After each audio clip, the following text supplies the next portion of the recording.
Welcome to the Team Engagement Podcast, where leaders of teams share their insights. We discuss 6 questions in 9 minutes because leaders know how to be concise.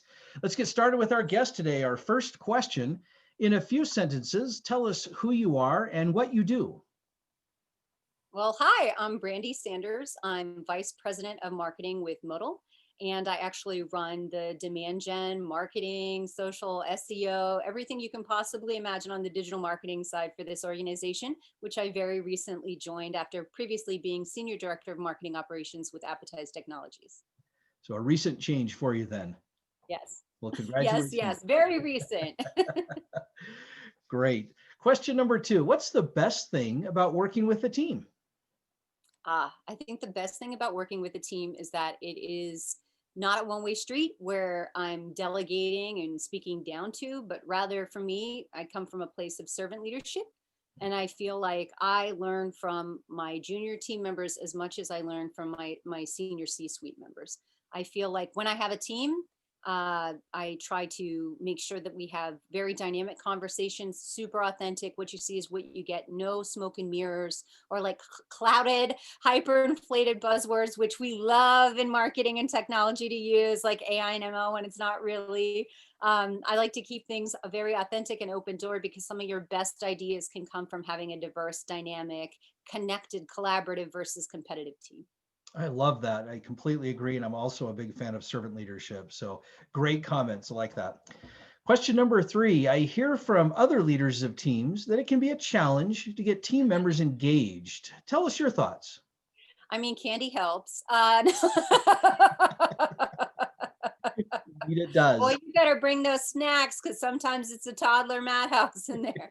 No, I mean, I've been actually full remote. Even I feel like I'm a hipster. It's talking about I was remote before it was cool. Like they have bands. Like that band's so subversive.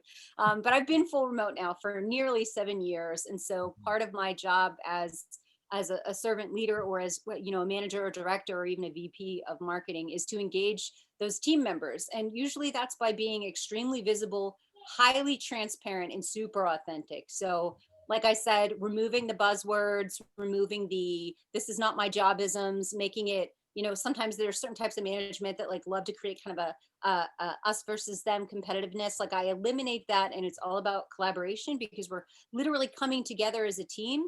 So I treat my team like family, for better or for worse. Like families have arguments, family have disagreements, but the benefit of that is that the bond and the loyalty and the buy-in is always more significant. Like I still have text conversations with folks I worked with in retail from 12 years ago.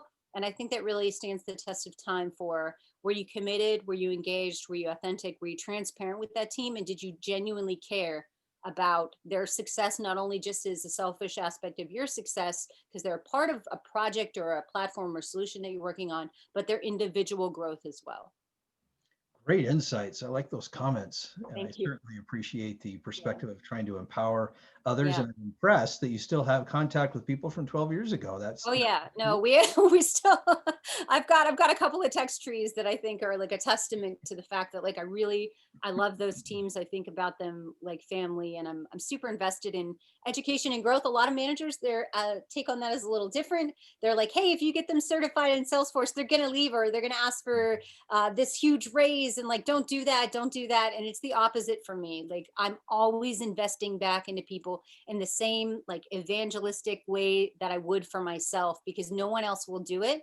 And I think that mentorship, particularly in the technology space, is just cannot be stressed enough, because there's a lot of people who are just here to collect a check and leave. But when I lay my head down for the last time, which, hey, it's 2020, anything's possible, right? When I lay my head down for the last time, I don't want my legacy to just be my bank account or like what my LinkedIn looked like, but did I improve people's lives? Did I have a positive impact? Was there some kind of lesson, any lesson at all, even a failure that I shared that shaped that journey and made it more effective for them, made it a positive change in their life? clearly you are having a positive impact and effect on many people already. So impressive, impressive. So thank you for having that approach and for sharing that with us. Question number 4, what other piece of advice do you have for leaders of teams? That's a great question. Servant leadership. Oh gosh, it's so easy once you get past a certain level as a leader. And I'm a new VP, so I can be extremely transparent about that. It's a great boost to your ego. You're like, wow, finally, validation, imposter syndrome can take a nap for all of 30 seconds until something comes calling. But I feel like it gets so easy to get disconnected from the people who are actually executing that work, right? So a lot of the times from a leadership perspective, we get really stuck on conceptual, very, if you go to like conferences, it's always like, here's how you change your org, but then there's no tactical to-do list. It's like, here's a concept, go execute it, like be a prima ballerina, but you're not even showing them how to do a plie anymore. And so I think that for me, I like being able to step back into the trenches because I've occupied those junior roles and I have an understanding of like what their perspective is, how they're working within the team. And my piece of advice would be is don't forget where you came from. That title doesn't entitle you to treat other people poorly or to be dismissive of an idea or concept. You'd be surprised at how often the people who have an unbiased third party perspective that are new to the group or junior or coming straight out of college or even coming back from 40, 50 years working in a vertical and are getting dismissed due to ageism, bring those two people together and there will be things that you will learn that you definitely do not know, regardless. I don't care if it's 15 years in tech or 50, like you will learn things from those people. So stay humble, be authentic, and definitely try to check your ego, check your title, and make sure that you're coming from that place of like a servant leadership. That is such a great tip. I really like that concept of don't forget where you came from and Yeah. having empathy and all of those things. Great, great tips. Thank you.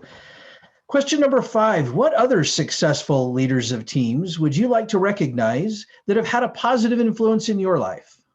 Well, there's one right off the bat who's a very, very special person. I feel like I'm gonna cry a little because I'm going through a transition where I'm actually, exiting his leadership, and it's just been phenomenal. And that's Tony Lonnie. Tony is the current SVP for demand gen with Appetize Technologies, where I'm going to be exiting and coming over as VP of marketing with Modal. And I've worked with Tony in multiple instances, multiple roles across many departments, for better or for worse. So whether it's BDR, sales enablement, all the way to demand gen, digital marketing, SEO, web, doing an IPO with NASDAQ at Blackline. And he is forever humble, forever a lifelong learner. There's no pomp and circumstance. There's no pulling rank. There's no artificiality. It's all about efficacy. It's all about data. It's all about collaboration, brainstorming, authenticity. And again, coming from a place of servant leadership, I've never met another leader in my entire career, whether that's all the way back to retail and e-com, all the way up into cutting edge enterprise cloud-based technology that has come down to engage and elevate. He constantly seeks to find ways to elevate and bring out the best in people. And I think it's such an exceptional quality that leads him down a path of success, both personally on like a one-to-one human level, where you're always trying to find the best in people and like hone those talents and give them an opportunity to truly shine. And then also obviously from a business perspective, because he's just an exceptional force in nature when it comes to that.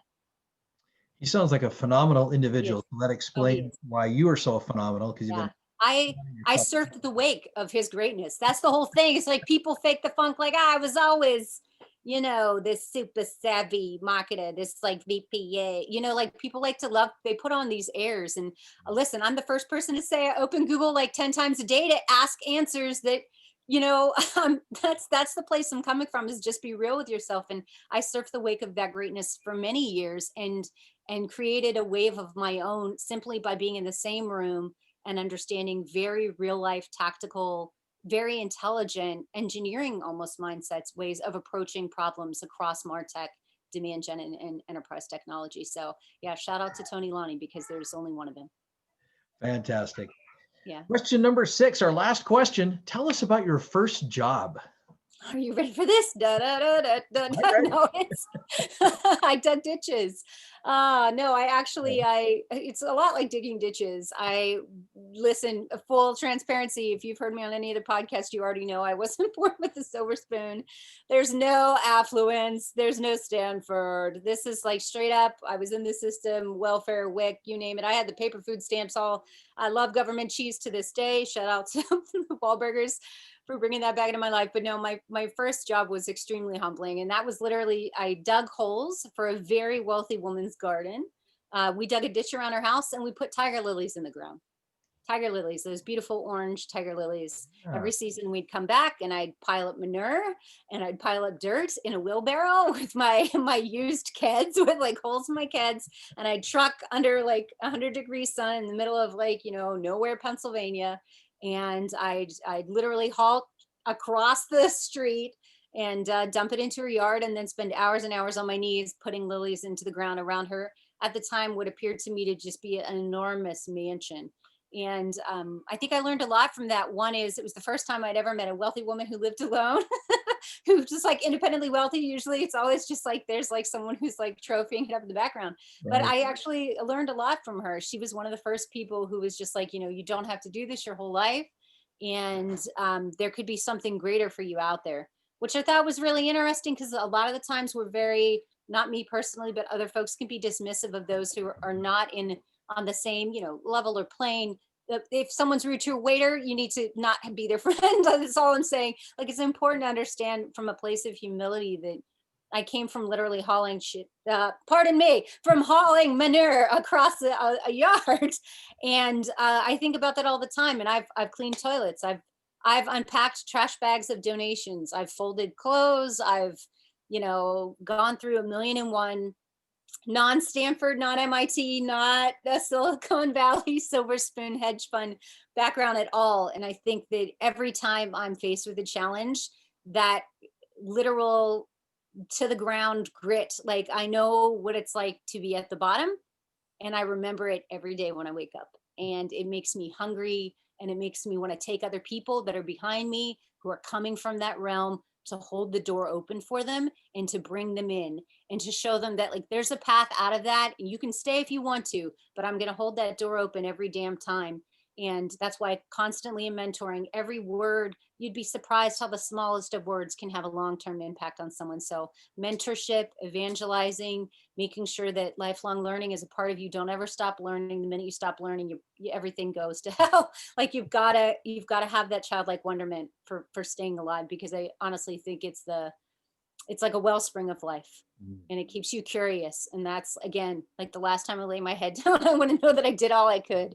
And I certainly feel like I bring that every day. And when you hauled manure, it's real easy for things to look sunny. That's an inspiring story. Thank you so much for sharing. And Brandee, thank you so much for being on the podcast today. How can people find you?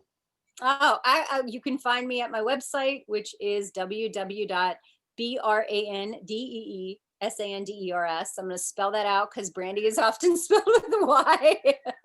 So brandeesanders.com. And then obviously also on LinkedIn, there's a couple Brandee Sanders now. So just look for me. I have this colorful brick background. You really can't miss it.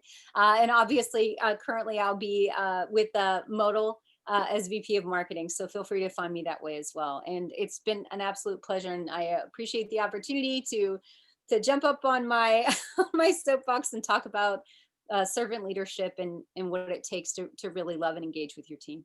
Well, that's very gracious of you. Thank you very much.